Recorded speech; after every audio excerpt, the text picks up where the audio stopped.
गांव का नाम था निर्धनपुर, लेकिन हालात इतने कठिन थे कि लोग मजाक में इसे दुखपुर कहने लगे थे।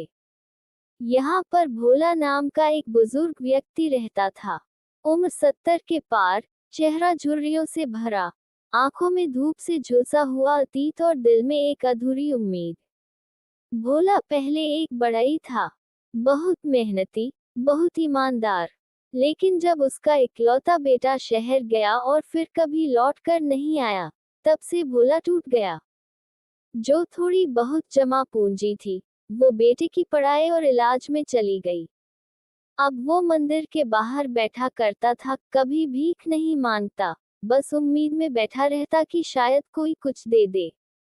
गांव के लोगों में से कुछ उसे समझते थे, कुछ उसे नजरअंदाज कर देते। एक दिन, 3 दिन की भूख से भोला की तबीयत बिगड़ने लगी। शरीर कांपने लगा, आंखों के आगे अंधेरा छा गया। वो मंदिर की सीढ़ियों पर लेटा ही था कि तभी वहां आया छोटू, एक 10 साल का नन्हा बच्चा।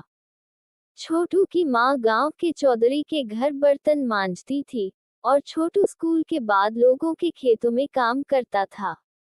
उस दिन छोटू की माँ ने उसे 2 पराठे और थोड़ा आलू दिया था। छोटू खुद भी भूखा था, लेकिन भोला बाबा की हालत देखकर उसने बिना सोचे खाना उनके सामने रख दिया। भोला ने कांपते हाथों से रोटी ली और आंखें भर आईं। वो बोले, बेटा, तूने मुझे आज भगवान का रूप दिखा दिया।